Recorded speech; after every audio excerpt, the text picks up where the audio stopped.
In the description for Hilichurl, it mentions that they have neither history nor civilization and that they lack organization. But it's become pretty clear as we run around that that's anything but true. Not only do the Hilichurls seem to be able to communicate, but according to what we've seen from the Mimitomo event, the Hilichurls in Mondstadt have pen pals in Liyue and vice versa. So then, can we really say that the Hilichurls don't have a history or society? Well, it's hard for us to be sure about their history. After all, the people of Teyvat barely know their language. How could they possibly understand the more in-depth aspects of the different cultures that they have? But we can determine if the Hilichurls have a society. V. Gordan Child was an Australian archaeologist who came up with 10 separate indicators of a society. 1. Their concentrations of large numbers of people in a residential area. 2. Social stratification.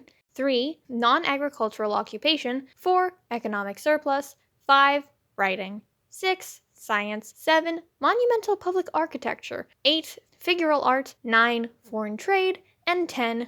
Group membership. Well, a group doesn't need to necessarily have all of these qualities to be a society. The more they had, the more advanced the society would have been. So, with this theory as our basis, can we say that the Hilichurls have a society? Well, we can definitely say that there's a large number in a place that we can say is a residential area. While there are smaller groups all around Teyvat, we know that there are at least some larger groups like the ones in Dapagupa Gorge. But these groups tend to appear more in Mondstadt than they do in Liyue. But even then, there are smaller camps of Hilichurls. As for the social stratification, that's a weird one. There isn't a clear hierarchy to us because we don't really understand them. There's definitely a number of differences between each of the Hilichurls, but it's not clear if there's any deeper link to that where like, oh, this one is the strongest and the largest. He can wear a shield, so he's the leader. Like, no, we don't know any of that. But some of the Hilichurls seem to take up a guard position, walking around the camps or waiting to shoot, while the others rest at the center of the camp, just sort of chilling. Then there are the different elements that the Hilichurls can use, be it through magic or through the crossbows. But that doesn't necessarily mean that that's a hierarchy. It just means that they have different skills. And these different skills are proof of non-agricultural occupations. After all, they're not just spending their time hunting or gathering food. Besides the ones that we've already listed, with like the guards and such, there are those who must work on building the different architectural things that we have seen, and making the masks, and the clothes that they have, and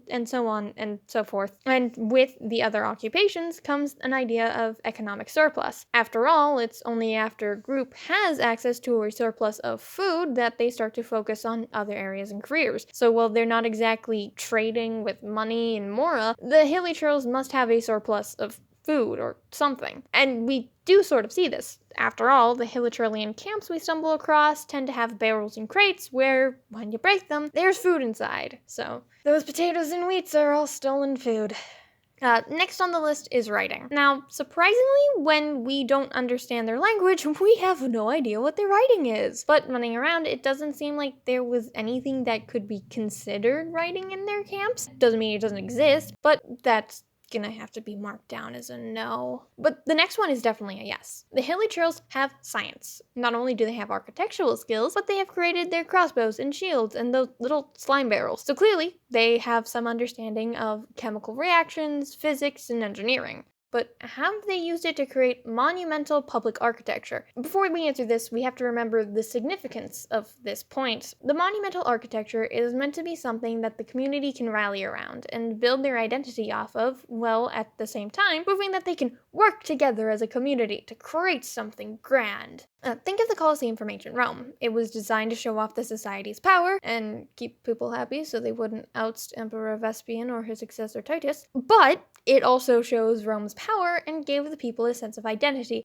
Yeah, I live in the place with a giant Colosseum. Isn't that cool? People still, in fact, use the Colosseum and the history of Rome as part of their identity. So, did what it was supposed to do. And that stupidly long rant aside, we can see the very same things with the Hilichurls. And I mean that exact same thing. There's an arena in Dapagupa Gorge. That's not natural or something that they built around. They had to get the wood for it, move the sand into the center, and maintain it. A wooden arena, I imagine they would have broken the wood at least once or twice as they were fighting. Which means that we can definitely say, yes, some of them have monumental architecture. So what about figural arts? Some art that represents a real thing. Well, it's definitely harder to find, since, again, we don't really get to sit there buddy-buddy with the Hilichurls, we have to fight them, but there are glimpses of it. On some of the larger buildings that the Hilichurls have, it's possible to see two little heads set up at the door frames. These heads are obvious nods to their masks, so while it's not huge or overly present, it's there. And then we get to the final two elements. Foreign trade and group membership. The group membership is very clearly yes. After all, there are small little groups of Hilichurls and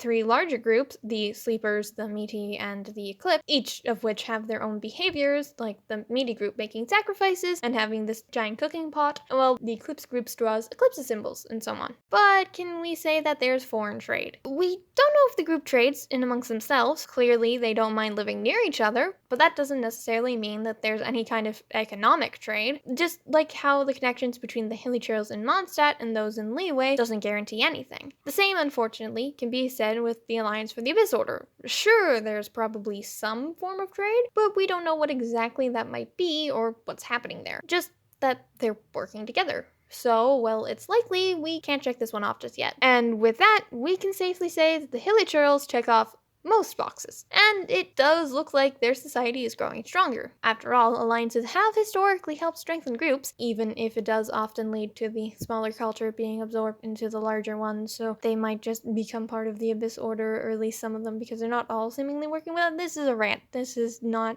I think it's also interesting to note that the communal groupings are definitely larger in Mondstadt than in Leeway or anywhere else that we've seen them. Many of the examples I've used were centered around Dapagupa Gorge, so in a way, the Hilichurls both have and do not have a society. It's just developing slower than the ones we've seen other groups build. Regardless, it's clear that the Hilichurls haven't lost their intellect or spirituality, like the description of them suggests. They're just a society that has developed differently from others, something that we can see countless times throughout history. And I think it's safe to say that MiHoYo is, at least in part, acknowledging this. After all, Elon Musk is constantly trying to mend the gap. The Mimitomo event allowed us to learn more about their language, to the point where someone managed to translate it, and the Hilichurls are even shown in-game to enjoy the scenery, dance, and have their own culture. Will it eventually be touched on in the main story? I don't think that'll come up anytime soon.